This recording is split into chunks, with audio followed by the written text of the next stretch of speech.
Wait one second, making sure I'm recording. I should be recording now. Okay. Hello and welcome back to Random Days Random Games. Hopefully you are all doing okay today and staying safe. And hello and welcome back to VTuber Connect. This is our fourth time playing it now. And we've just been progressing through the story of this game that has very deep questions and is a love letter to VTubers. Uh, I had a perfect, opening and then it just messed up there. I do apologize. But I might as well try and redo it. But not actually redo it. Just redo it here. Okay. Hello and welcome back to Random Days Random Games. In today's episode we're playing VTuber Connect. A game that has deep questions and is a love letter to VTubers. There we go, that's it. That is it. Okay. But hopefully you are all doing okay today and staying safe. That doesn't sound right. So we'll just be playing through it from where we last left off. Why would you want to keep associating with someone that you resent? And I wonder what happened afterwards if Ka thought she was causing them pain just by assisting. And what would she do? I don't really want to think about that. If she felt like her actions caused pain to the people that she cared about, then I can't imagine that feeling too great for her either. I wonder if she hates herself because of it.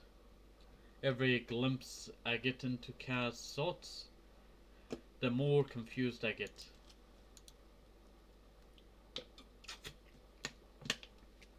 Sorry about that, I was just taking a drink of water. Let's just go to sleep for tomorrow. VTuber Connect. A gentle breeze traces my face as I make my way through the familiar path to my college campus. I lift my shoulders to adjust my bag, carrying the weight of manga volumes, carrying a bag of books to a classroom on campus.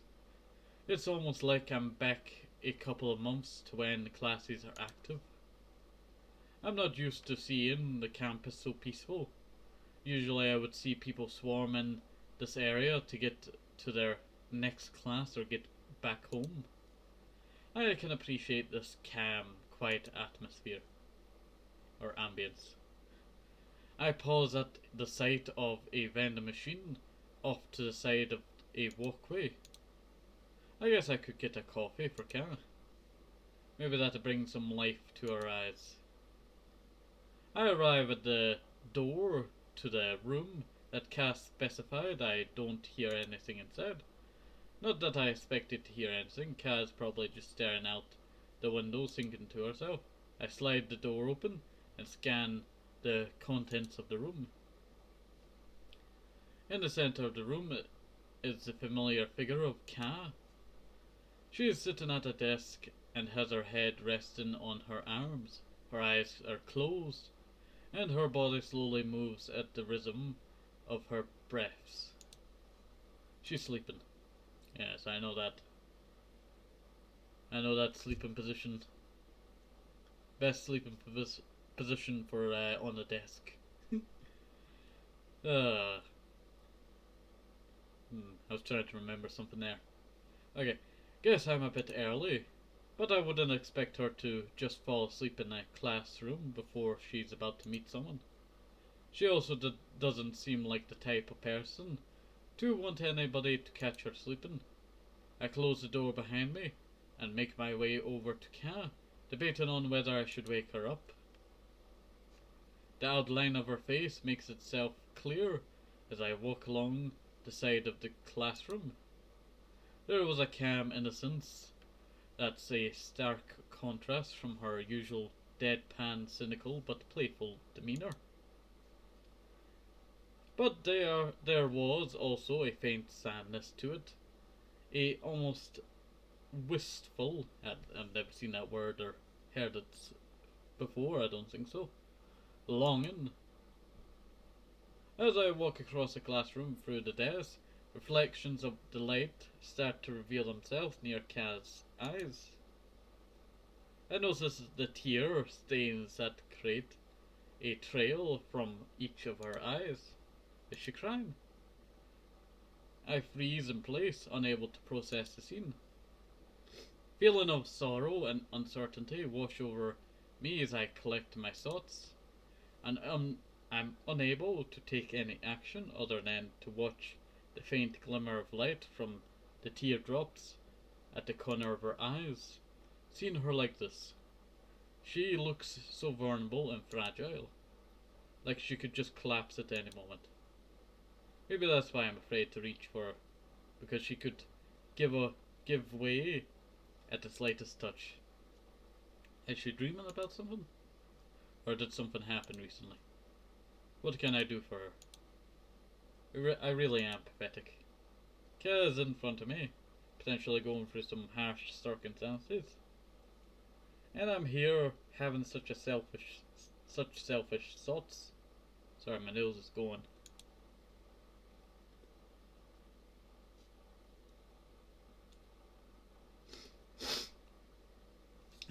Sorry, my nose is very watery right now. I might sneeze soon. Yeah, I'm gonna sneeze soon. I'm sorry about that. I felt like I should do something for her, but my immediate motivation wasn't because of her. It was for my own self-satisfaction of feeling like I had worth by being used to someone. Yeah, okay. It was for my own self-satisfaction. You know what? I cannot speak. Of feeling like I had worth by being someone useful. It's so disgusting, these conceited, self-indulgent thoughts. As if in response to my thoughts, Ka's arms slowly start shifting to indicate that she's woken up. Her eyes clench for a brief moment, and then slowly open.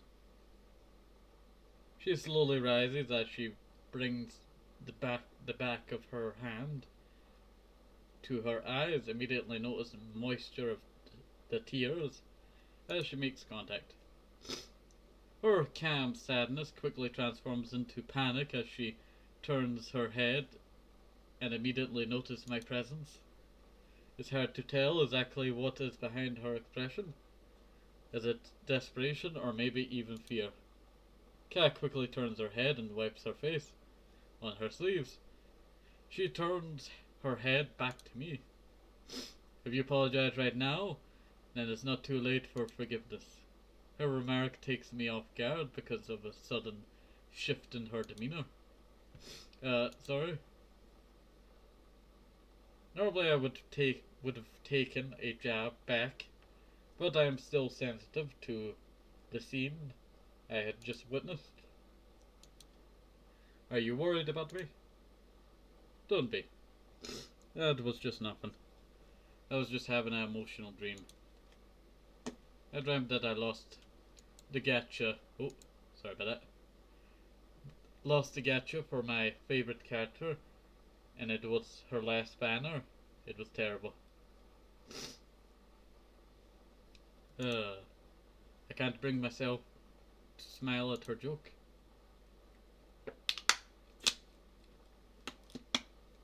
Maybe it's best if I did. Maybe it's better if I just pretend that she was just telling the truth, and it was all really nothing significant. Yeah, my nose. For the last few videos I've recorded, my nose is just going thingy. But I can't bring myself to do that. Hey, I tried to find the right words to say, but what can I say? Nothing I can say will be short of conceited and self-righteous. After all, am I even doing this for her? Please don't worry about me. I really am fine. So please don't give me that face. What about your own expression? All I'm doing is making her feel worse. I really don't know what to do. But I don't want to see her plead like this. Sorry. I look away to hide my expression, not knowing if that's even preferable to looking at her. Trying to think of a clear the awkwardness, and I remember that I brought coffee for Kat on the way here. I opened my bag and handed her a can of coffee. Yeah, I brought you this since I figured you would be tired. I'm always tired, but maybe tired is just comparative. It's just comparative. If that's my default state of being, then I am really tired.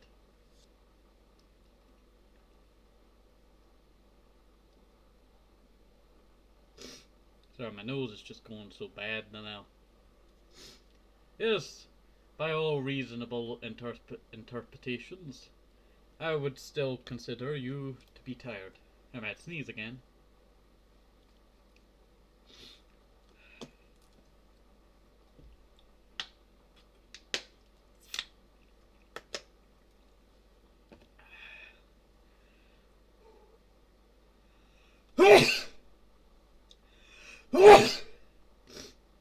Oh, I do apologise for that. Oh, my nose. I do apologise for that. Sorry about that. I'm sorry that you had to hear me sneeze so much. Yes, by all reasonable interpretations, I would still consider you to be tired. I think I might just leave it all there because my nose is going like mad.